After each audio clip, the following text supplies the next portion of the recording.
Welcome to episode 10 of Sensible Truth. Our purpose is to lift, inspire, and encourage. I'm your host, Richard G. Medlock. Let's begin.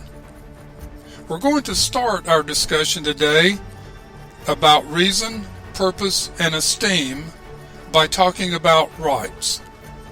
Rights are a moral concept, the concept that provides a logical transition from the principles guiding an individual's actions to the principles guiding his relationship with others.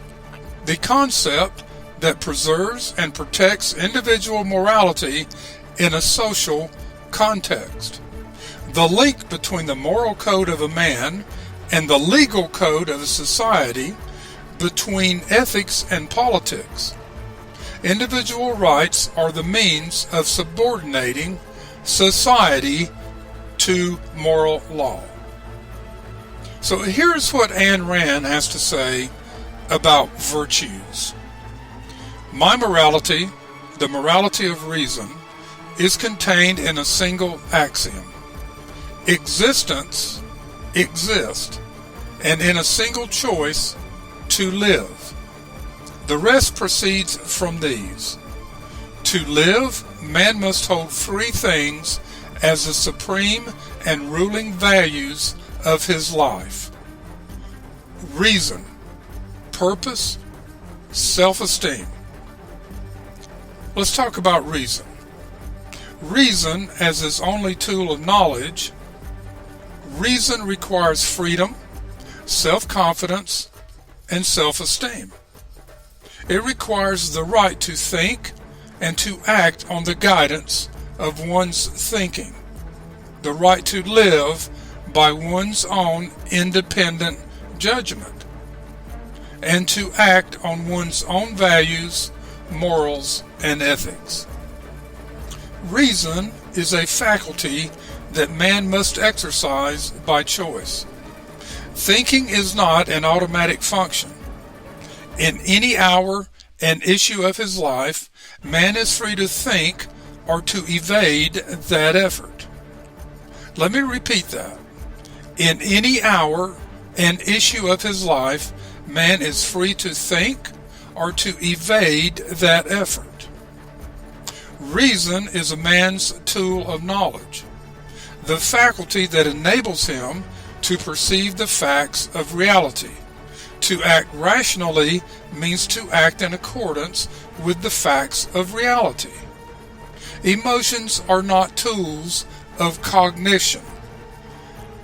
What you feel tells you nothing about the facts. It merely tells you something about your estimate of the facts.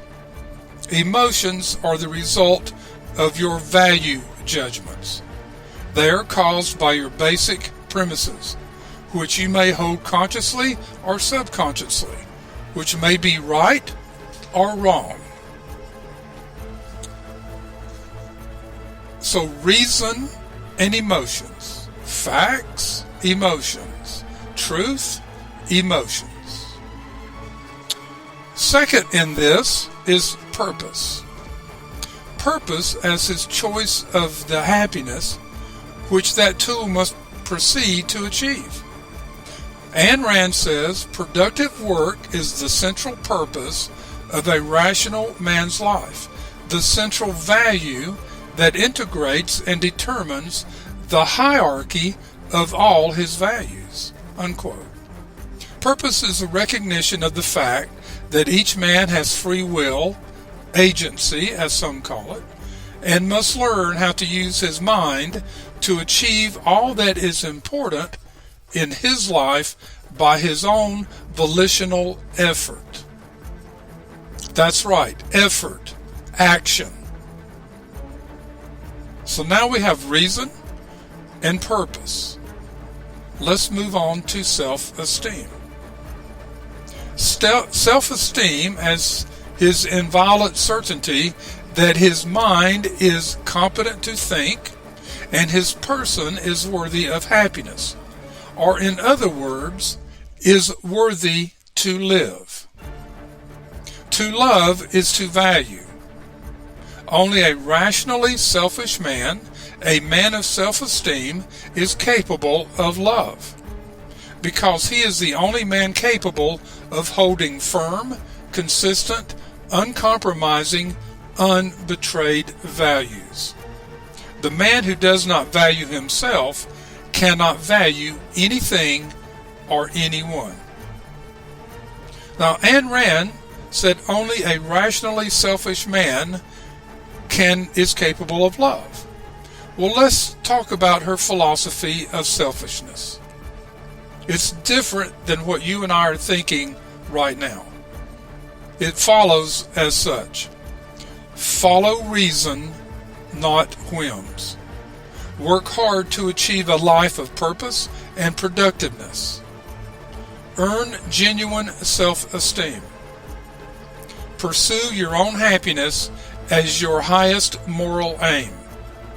Prosper by treating others as individuals and trading value for value. That is the philosophy of selfishness according to Ayn Rand.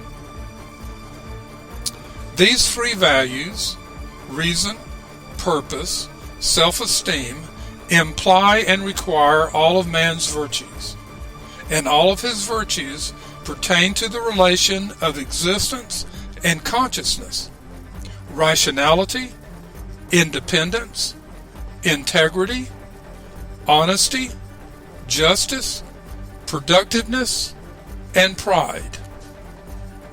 Not the pride that goes before the fall, but the self-esteem, the self-confidence one has in oneself.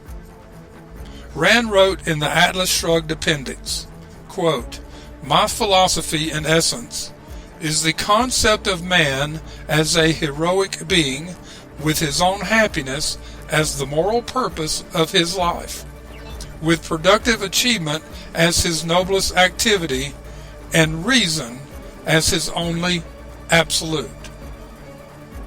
At the dawn of our lives, right, Ayn Rand, we seek a noble vision of man's nature and of life's purpose. What is your reason? What is your purpose? And where is your self-esteem? Until next time, remember, sensible truth is waiting to be discovered. Have an open mind and an open heart. Always keep a happy and positive thought. This is Richard G. Medlock signing off. Good day.